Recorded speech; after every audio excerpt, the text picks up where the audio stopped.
misalnya tadi mengingat objeknya gitu, objek maksudnya nama-nama orang itu, ada orang sampai namanya apa, terus peristiwanya di tempatnya juga apa. Kalau kita sekedar pas baca, besoknya ininya Lupa.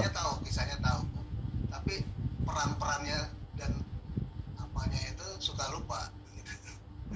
Itu gimana? Nandainnya gimana? Kan banyak ya namanya objek itu kan banyak ya. Iya betul. Iya. Suka.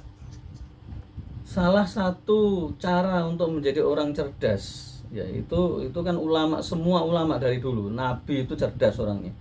Jadi makanya nabi, ulama, ya, sahabat itu kan cerdas-cerdas ya. Jadi Abu Bakar, Umar, Utsman itu kalau seandainya nggak masuk Islam itu menjadi orang yang dilupakan loh. Kan kebanyakan orang Arab itu kan gitu, jahat. Kalau Abu Bakar baik banget ya sebelum Islam dan apalagi setelah Islam. Jadi kalau Abu Bakar, Umar, Utsman, Ali itu nggak masuk Islam itu akan dilupakan. Karena kenapa? Karena orang Arab itu ya seperti kebanyakan manusia, ada yang baik, ada yang buruk. Nah, justru karena mereka masuk Islam itu mereka diabadikan dalam sejarah dan menjadi orang-orang hebat. Ya, salah satu kehebatannya apa? Orang kalau sudah masuk Islam dan sungguh-sungguh berjuang di jalan Allah, pasti akan menjadi orang pintar. Indikatornya orang pintar apa? Dia bisa menjawab setiap pertanyaan sesulit apapun. Dan ini kita alami, ya. Karena jawaban sebuah soal itu kadang-kadang tidak ada di dalam buku, ya. Jadi pertanyaan itu kan luas. Saya pernah dites dan itu mendadak banget. Jadi saya pernah dites. Kalau saya waktu itu cuman menganggap dia bertanya, bukan dites. Jadi ada salah satu mahasiswa saya itu tahun 2002 kalau salah ya. Jadi dia bertanya, ya Ustadz, apakah kita disuruh menyembah Allah itu karena Allah pengen dianggap sebagai Allah, ya. Dan kalau misalnya Allah tidak disembah, apakah Allah tidak menjadi Allah, kan gitu kan. Maka saya jawab dengan spontan dan itu jawaban yang telak banget, yakni saya sampaikan di dalam kitab Hadis Arba'in Nawawi bahwa sesungguhnya andai kata seluruh manusia di muka bumi ini dari awal sampai akhir zaman itu semuanya tidak menyembah Allah, ya, semuanya murtad, ingkar, itu tidak akan mengurangi kekuasaan Allah, dan sebaliknya kalau mereka semuanya menyembah Allah juga tidak akan menambah, dan seterusnya panjang. Artinya apa? Artinya orang yang cerdas itu adalah orang yang mampu mengingat dan bisa menjawab sesulit apapun, ya. Bagaimana cerdasnya? Cerdas itu adalah apabila kita mengasah, ya, akal kita. Jadi akal ini adalah abstrak. Jadi akal ini adalah sebuah proses dari digunakannya panca indera. Otak itu benda. Jadi panca indera mulai mata, kemudian kita membaca, ya. Kita membaca ini kan mata kita melihat. Kemudian informasi yang kita baca ini diterima oleh otak, ya. Kemudian difahami. Kemudian disitulah terjadinya proses akal. Jadi akal itu proses seperti mesin, ya. Namanya power. Power itu adalah hasil daripada kinerja mesin, ya. Mesin itu ada bahan bakar, ya, bahan bakar bensin misalnya, ya. Kemudian ketemu dengan busi, ya. Busi mengeluarkan api, kemudian disitulah terjadi ledakan di piston menggerakkan, ya, atau di piston bergerak, kemudian menggerakkan mesin semua, terjadilah dia proses namanya power, ya. Itu di motor maupun di mobil. Nah, singkat kata, kalau kita ingin menjadi cerdas, ya, kalau kita ingin menjadi hebat, ya, maka haruslah sering-sering membaca, dan bukan membaca saja, tapi diulang-ulang, ya, diulang-ulang.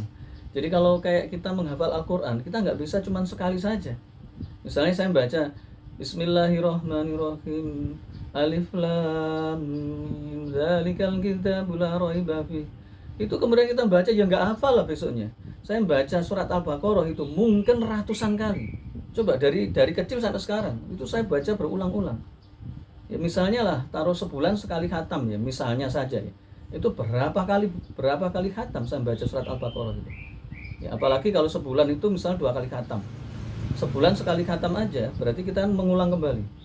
Ya, sampai saya itu tahu, meskipun saya nggak hafal banget, ya. Oh ini apa, surat apa, oh ini artinya apa, oh ini artinya, itu karena diulang-ulang saja, ya.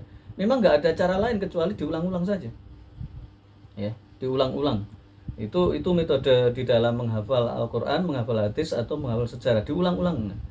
Nah, yang kedua adalah pakai metode yang paling kini. Apa itu? Kalau berkaitan dengan sejarah, kalau pengen benar-benar apa namanya ingat dan benar-benar paham, itu adalah pertama diulang-ulang, yang kedua dibuat deskripsi. Jadi deskripsi itu semacam kronologis ya. Saya sempat membuat dan itu cukup membantu ya. Jadi misalnya pada saat diutusnya Rasulullah sebagai nabi itu umurnya 40. Kemudian Umar itu sekitar 37, Abu Bakar sekitar 39 ya. Kemudian Imam Ali sekitar 7 tahun ya. Dan seterusnya. Kemudian pada saat hijrah berapa tahun? Jadi hijrah ini 13 tahun sebelum Hijriah. Jadi kan ada sebelum Hijriah dan ada setelah Hijriah kan. Jadi di Mekah itu 13 tahun baru Hijriah. Berarti ngitungnya Hijriah itu Rasulullah diutus oleh Allah 13 tahun sebelum Hijriah. Nah, gitu. Dan seterusnya ya. Itu kalau kita tulis itu akan lebih mudah. Yang kedua itu ya. Jadi pakai metode tertentu. Yang ketiga, itu kita harus membaca dengan pemahaman. Sebenarnya apa yang ditanyakan Ustadz Udin ini sebenarnya juga menimpa pada semuanya ya. Saya sering dapat keluhan, saya kok kalau baca itu kok cepat lupa ya. Ya, cepat lupa itu artinya apa? Ya memang ibarat akal atau bendanya otak ini. Jadi kalau motor itu sering dipakai, maka dia akan enak ya. Makanya teknik motor ya, ini paling gampang ya. Jadi teknik motor ini misalnya kita pagi dipanasi dulu ya. Kemudian dipanasi, kemudian paling 5 menit lah ya pakai ya. Jadi nah itu akan lebih awet motor itu daripada kalau begitu segreng langsung. Nah ini adalah berkaitan dengan sunatullah. Manusia juga begitu. Manusia itu kalau misalnya pengen hafal ya, maka dia harus mengulang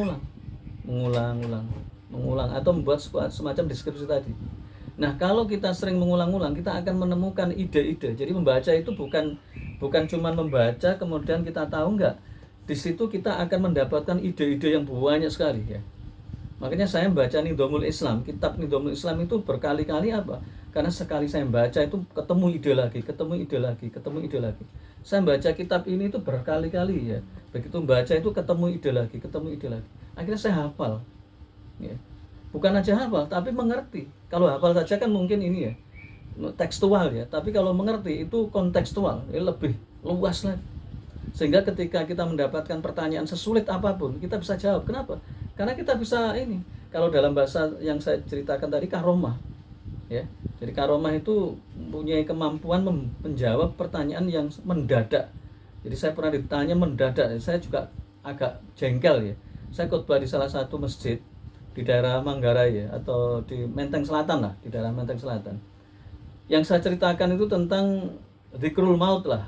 Tapi pertanyaannya apa? Pertanyaannya itu dia menanyakan, ya Ustadz, bagaimana hukum ini kata kerja apa dalam bahasa Arab?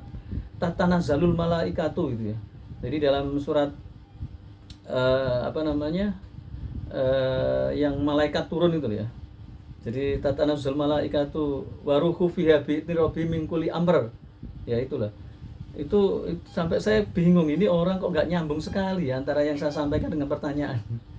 Makanya saya jelaskan bahwa Al-Quran itu adalah kalamullah, firman Allah yang turun apa adanya itu ya begitu. Ya, begitu itu dari Allah lewat malaikat Jibril kemudian ke Rasulullah itu dijelaskan itu apa adanya. Jadi surat ini ada pada halaman ini, pada ini ya, pada ayat ini ya. Kemudian ini adalah surat Al-Baqarah ayat sekian sampai ayat sekian.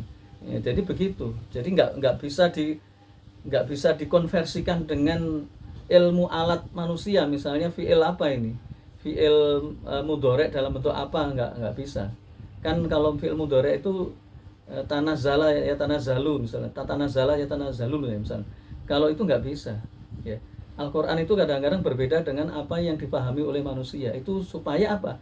Supaya Al-Quran itu benar-benar dari Allah. Kalau dari manusia, loh ini kan sesuai dengan kaidah manusia gitu ya. Kalau nggak ngerti seperti ini kan nggak bisa jawab ya apa gitu. Banyak itu pertanyaan-pertanyaan yang memang ini. Makanya belajar itu ada dua, belajar membaca dan belajar merenung ya. Membaca itu membaca apa adanya, kayak mengulas gitu ya, menyampaikan apa adanya. Merenung itu artinya apa? Mengambil intisari. Ya. Jadi misalnya ditanya tentang apa lagi misalnya yang paling sulit ya. Ya, saya pernah ditanya yang paling sulit itu, oh bagaimana Islam kok apa? Islam yang sekarang ini berpecah-pecah bisa bersatu dan nah itu gampang ya. Artinya gampang tuh karena kita sudah tahu ya, sudah paham ya. Nah itu, jadi intinya yang pertama adalah membaca terus-menerus ya. Sudah dibaca tapi diulang-ulang ya, kayak kita menghafal aja lah. Ya kemarin saya kasih tugas menghafal hadis. Tak kasih itu sengaja saya kasih hadis yang pendek-pendek ya, itu aja nggak dihafalkan ya gimana. Ya. Makanya kalau jualan kebuli sambil menghafal ya. Misalnya al-kayyis man dana nafsahu wa amila lima ba'dal maut wal aziz man atba'a hawahu wa tamanna 'ala Allah hawahu, itu kan hadis yang panjang itu. Kalau yang pendek kan zurhiban tasdad huban. Zurhiban tasdad huban ya. Apa adunya sujunul mu'minu janatul kafirin. Nah itu kan belum.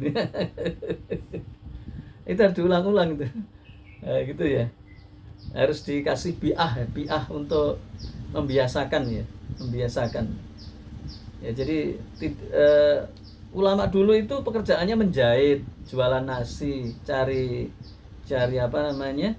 Cari kayu. Enggak apa-apa, memang begitu ya. Jadi nanti Syekh Saibuddin Zuhri Al-Kabembemi ini tuh bosnya kebuli itu enggak apa-apa, hafalan hadis di jalan, hafalan hadis. Hafalan surat Al-Baro'ah atau Tabarok ya, atau surat yang lain ya, atau Mas Imam Al-Baihaqi ya, itu membaca hadis dan hafal hadis ya. Paling tidak tahulah kisahnya Imam Al-Baihaqi ya. Itu ya, kira-kira begitu ya. Ada lagi yang tanyakan, silakan.